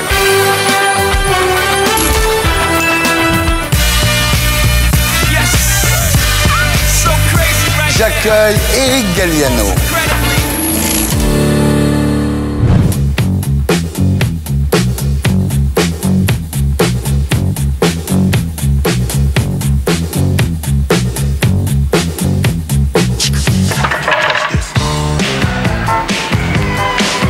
Touch this. You can't touch this. Non, attendez, il y a un truc qui va vraiment pas là. Je vous ai donné rendez-vous là tout à l'heure. Hein, je vous ai dit on se quitte ce matin, on va déjeuner, on revient tous ensemble. Et là, quelle heure il est? Non, mais il n'y a personne sur le plateau. Non, ça va pas ça, il n'y a personne. Je me suis dit, ils vont être en retard. Bon, écoutez, les canards, on va essayer d'aller là-bas, là. J'essaie d'aller m'asseoir pour pouvoir donner le sommaire de l'émission. Allez, venez avec moi. Là. Alors, viendez ma bande. On va passer une après-midi d'enfer, comme la matinée d'ailleurs, hein. On a bien démarré, donc il n'y a pas de raison qu'on s'arrête. Voilà, vous vous mettez tous autour de moi. Ça va, bien, on s'est bien reposé, on a fait une petite sieste là. Hein. Alors c'est terminé maintenant. On ferme les fenêtres, on reste à l'intérieur et on s'éclate avec Éric et toi et moi. 20 ans plus tard, tout le monde en a parlé à retrouver Éric Galliano à plus de 300 km de la capitale. Il vit aujourd'hui à Besançon, dans l'est de la France. Loin du Club Dorothée et des émissions pour adolescents, Éric, l'enfant du petit écran, a pris de la maturité. Il vit aujourd'hui d'une passion qu'on ne lui connaissait pas, la chaussure. J'ai toujours aimé les fringues, les chaussures, j'ai toujours été dans cette ambiance-là. Ça a toujours été quelque chose que j'ai énormément aimé, j'ai toujours été attiré par ça. Il ne faut pas hésiter à le porter, voilà. Ouais. Jean plutôt slim, le mettre à l'intérieur, ou du 3/4. Éric a pris ses clics et ses claques pour vivre de la chaussure et d'amour avec Jean-Marc, son compagnon. J'ai rencontré donc Jean-Marc à Paris. Il me parlait de Besançon, moi je connaissais pas du tout la ville. Au début de notre rencontre, c'est beaucoup lui qui est monté sur Paris. Après j'étais très curieux de voir où il était, où il vivait, sa famille, ses amis, etc. Donc je suis venu, j'ai dû venir 3 week-ends ici. Et puis le dernier week-end, c'était 10 jours, une dizaine de jours. Je suis jamais reparti. Et voilà, maintenant ça fait 7 ans. Donc c'est une histoire d'amour qui m'a emmené ici. 2 modèles. Tu vois, il vaut mieux que tu donnes les clés en disant voilà, ça se porte comme ci, ça se porte comme ça, mais il faut que tu les laisses eux se décider. Ouais, c'est sympa. Il s'est bien reconverti, on va dire. C'est une belle histoire. C'est une belle histoire. Ça arrive pas tous les jours. Il a bien changé, mais bon, on le reconnaît quand même. On le reconnaît quand même. Toujours le même humour. Ça qui est bien. Bon, Lilian, je vais te laisser. Ouais. Hein, on va aller retrouver nous Jean-Marc sur Parc Nico. C'est ça. Éric a laissé ses goûts de luxe à Paris et profite aujourd'hui pleinement des choses simples comme les voitures anciennes. Regarde, en double, en 2 chevaux même. Et les balades sur les bords du Doubs, mais il n'oublie pas Paris. Alors en fait, moi j'aime bien ce côté-là de Besançon parce que ça me fait penser avec les 2 quais de chaque côté. Peut-être ça le fait encore plus le soir, une fois qu'il y a la lumière, ça me fait penser un petit peu au quai de la Mégisserie à Paris. C'est le côté que j'aime bien. J'ai un peu l'impression d'être un peu à la maison, si en même temps. Aujourd'hui, Éric a tiré un trait sur son passé de vedette. Pour autant, sa reconversion n'a pas été facile. Quand il était sur les plateaux télé, il me l'a expliqué par la suite, il était habillé par des marques. Il a toujours été habitué à être à l'écran à représenter des marques aussi indirectement. Donc je pense que c'est aussi certainement de là que vient la passion des fringues et de la mode, quoi. Et voilà, donc ça s'est fait, je dirais, naturellement, mais c'est vrai que c'est une reconversion qui est, qui a pas été simple et qui a été violente aussi pour lui, je pense, ouais. Je l'ai compris après.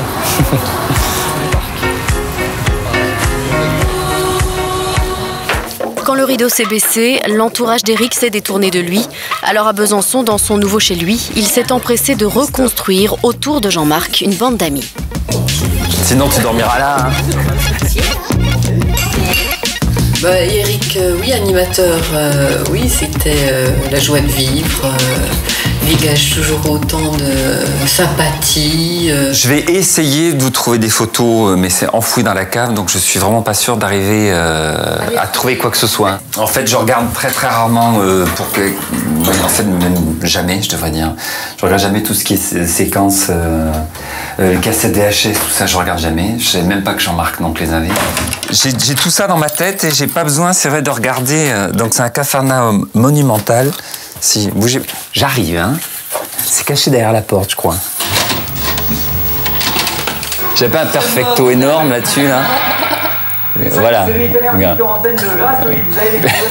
Perfecto qui passe 100 fois. Oh mon Dieu. Oh là. C'est marrant parce que moi je regarde ça avec genre, comme je suis pas nostalgique, je fais pas le syndrome du mec qui passe pas l'antenne. Tu vois, c'est pas, je suis pas ronfronnier en me disant oh c'est dommage, ça me manque, etc. Je regarde ça avec énormément de tendresse et ça me rappelle plein de souvenirs, plein de belles choses et des super moments. La télévision, une page qu'Éric n'a pas complètement tournée. Mais la télévision ne me propose pas d'émission. Donc si un jour on me propose autre chose, une émission de télévision, là, des choses comme ça, on verra. Et maintenant, la lumière se rallume sur Éric Galliano. Bonsoir. Bonsoir. Bienvenue dans Tout le monde en a parlé, Éric. Merci. Alors, vous êtes né le 12 juillet 1965 à Marseille, père commercial, mère institutrice et directrice d'école, enfance sans problème. Oui. Dans un petit village entre Aix et Marseille qui s'appelle Cabriès. Oui. Voilà. Vocation précoce, vous voulez devenir comédien quand même. Au départ, je voulais devenir vétérinaire et puis très vite, oui, j'ai dit à mes parents que je voulais être comédien. Ouais. Et puis ils me disaient, bah d'accord, à part ça, qu'est-ce que tu vas faire? Alors, pour rassurer vos parents, quand même, vous passez un CAP de prothésiste dentaire. Vous passez aussi le BAFA et vous partez travailler comme JO au club Med. Ouais, à Montgenèvre. Ah, vous n'êtes pas parti bien loin. Non, je suis pas parti très très loin. Ouais, c'est pas le bout du monde. Non, non, ça allait. Ouais. Ensuite, vous allez vous perfectionner dans la compagnie de Michel Fugain à Nice. On fait de la danse, du chant et du théâtre au même endroit. Ouais. Donc voilà. J'ai passé les auditions, j'étais pris, et ça a commencé comme ça. Ouais. Ensuite, vous essayez un peu au café-théâtre. On fait des sketchs avec des copains, justement, de l'atelier Fugain. En sortant de là, on joue dans des bars, des cafés, des choses comme ça. Enfin, la vie du comédien qui démarre, quoi. Hein. Alors, à l'époque, pas question de faire de la télé. D'ailleurs, vos profs vous le déconseillent. Hein. Mais comme vos plans de comédien tombent à l'eau, vous faites un casting. Organisé par TMC. Je me suis dit, bon, passe le casting, ça te fera un training. Donc j'y suis allé comme si j'allais à la boulangerie acheter de croissants. Alors vous ne trouvez pas bon? Catastrophique. Mais vous gagnez? Voilà, oui. Alors là, vous devenez speaker, hein? Oui. Sur TMC. Oui. Ça durait de janvier à juin. Et donc je présentais les programmes, je leur avais demandé si je pouvais faire des sketchs en même temps. Parce que donc, comme je sortais de la télé Michel Fugain, voilà, je trouvais ça sympa de pouvoir... Bon, puis quand on a 20 ans, on se trouve toujours très drôle et très... Puis moi, j'aimais bien ça. Alors, c'est là que TF1 vous remarque. À 25 ans, vous faites votre première grande télé avec Daniel Gilbert dans Les Grandes Oreilles. Oui. Il fallait reconnaître des sons. Ah oui. Voilà, c'est un petit jeu sans prétention, mais je pense que l'ambiance était là. Alors, votre dynamisme et votre jeunesse plaisent beaucoup. Hein. Vous enchaînez avec T'es pas cap. C'est mieux le matin et surtout l'après-midi. Donc ça commence à très très bien marcher pour vous. Est-ce qu'à l'époque, vous avez le sentiment de vous embarquer dans un truc qui n'est pas votre chemin ou au contraire, vous en prenez votre parti? Ah non, j'en prends mon parti parce qu'à partir du moment où voilà, j'ai compris que la télévision me plaisait, j'aimais beaucoup ce que je faisais, je n'ai jamais fait les choses à reculons ou à contre-cœur. En même temps, ça allait très vite, j'avais beaucoup d'antennes. Que... Vous étiez le seul à avoir 2 émissions par jour. Enfin, maintenant, il y en a Guy, mais en direct. Arrivé. Oui, en direct. C'était en direct. Mon épouse donc venait d'accoucher aussi, donc c'était assez compliqué à gérer. Quand on a 20 ans, c'est pas toujours évident. Mais voilà, j'essayais de gérer ça le mieux possible. En 1988, quand Max Meignier a un accident cardiaque, vous le remplacez au pied levé. Oui. Et l'audience explose, quoi, carrément. Oui, en fait, moi, le jeu, je l'avais vu qu'aux États-Unis, parce que ma femme est américaine, avec un animateur hystérique. Comme j'étais plutôt vif, je l'ai animé la façon dont je l'avais vu faire, moi, aux États-Unis, alors que Max était plutôt quelqu'un de cool, plutôt bon papa. Les routiers sont sympas. Oui, voilà, c'est ça, c'était bonne ambiance. Et du coup, l'audience a explosé parce que j'allais chercher les gens dans le public, etc. Donc, vous devenez monsieur Juste Prix. TF1 vous fait comprendre que la place de Max Meignier est à prendre. Et là, vous refusez. Là, je refuse parce que j'avais Max Meignier, donc, qui m'appelait de son lit d'hôpital, qui me disait « Je te remercie vraiment, Eric, c'est très sympa d'avoir repris l'émission au pied levé, ça va mieux, je vais bientôt pouvoir revenir. » Et de l'autre côté, j'ai TF1 qui me dit « Max Meignier ne reviendra jamais, c'est toi qui vas garder l'émission. » Et là, je leur dis « Mais c'est pas possible, je peux pas faire ça. » Mais Patrick Roy a accepté, lui.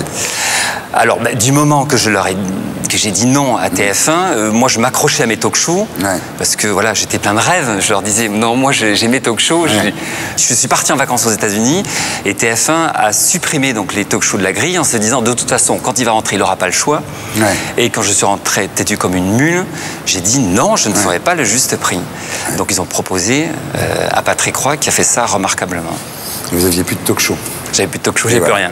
Là, vous passez sur France 2. Oui. Ça repart de plus belle. Vous devenez l'animateur des émissions jeunesse. Voilà, vous étiez l'arme anti-Toroté de. Au départ, non. C'est-à-dire qu'on m'a embauché pour 6 mois. Et puis après, ça s'est prolongé. Et puis après, c'est Marie-France Brière qui est arrivée. Et là, tout a explosé. Alors, cette célébrité est arrivée assez rapidement, finalement. Oui, assez vite. Oui. On va dire en 2-3 ans. Oui, c'est ça. Oui. Quelles ont été les réactions de votre entourage? Très bonnes. Ils étaient très contents pour moi. J'ai toujours eu les mêmes copains. J'essayais au maximum de garder les pieds sur terre. Et puis dès que je décollais un petit peu, de toute façon, il y en avait toujours un qui se chargeait de me ramener. Et vos parents vous ont... Très fiers. Ma mère a un peu fait la gueule au départ parce que j'étais pas prothésiste dentaire. Ça, c'était très bien. C'était un bon travail. Et puis après, le jour où j'ai été pris à Télé Monte Carlo, elle m'a téléphoné. Donc le soir, tout de suite, elle était en larmes. Elle m'a dit... je fais 10 ans de moins. Vous avez gagné de l'argent à l'époque? Je gagnais pas mal d'argent. Oui. À l'époque, je gagnais pas mal d'argent. Je me souviens, alors, mon premier contrat avec TF1, donc quand j'ai fait Les Grandes Oreilles, je signais avec une production. Donc j'étais payé, je crois, peut-être 10 000 francs à l'époque. Et puis TF1 me convoque et là, je comprends. Qu'on va me proposer un contrat d'exclusivité et je me dis, je me laisserai pas avoir. Je me laisserai pas avoir, c'est 15 000 ou rien du tout. Et là, j'arrive donc au bureau TF1 où on me passe toute la brosse, etc. Eric, vous êtes formidable. Et je me disais, vas-y Coco, je te laisse. De toute façon, je me laisserai pas avoir. On vous veut en exclusivité. Une exclusivité, ça se paye 50 000 francs par mois.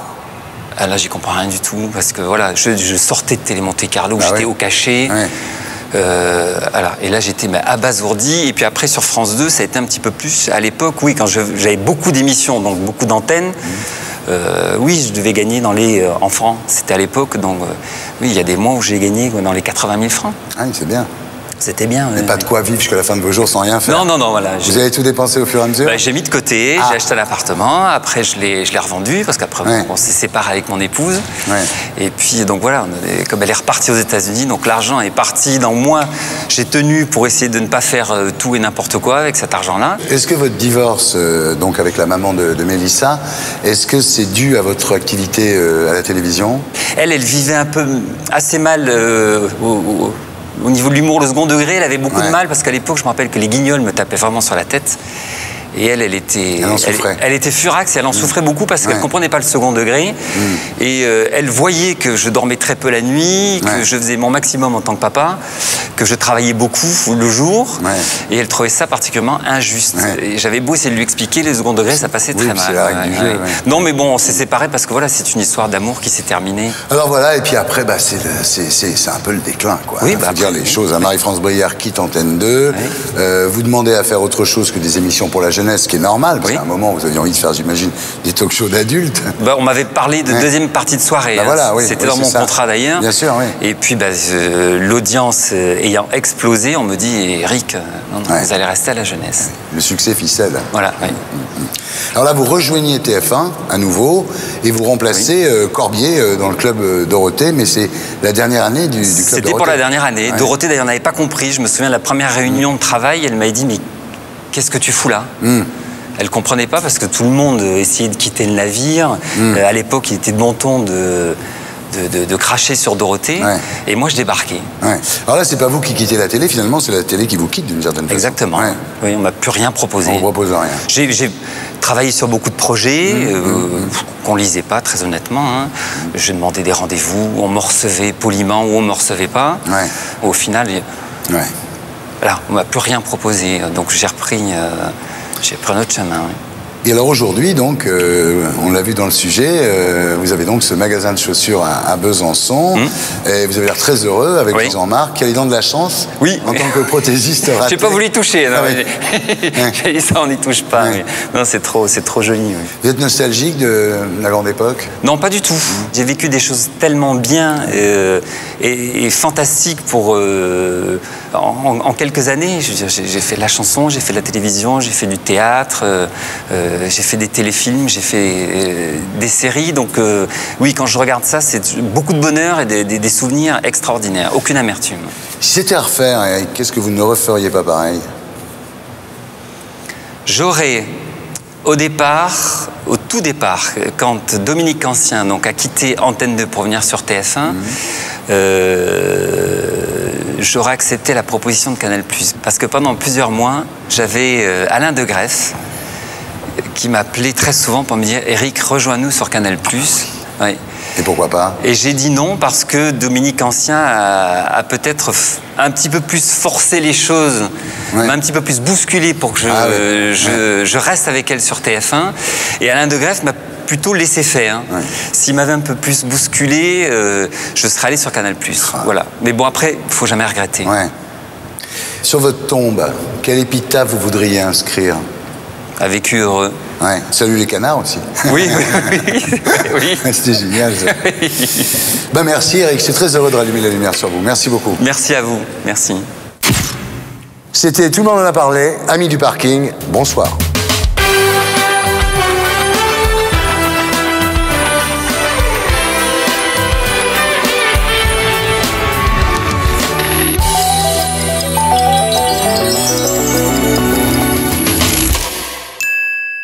Et pour être sûr de ne rien rater de Inarditube, abonnez-vous et mettez un pouce bleu.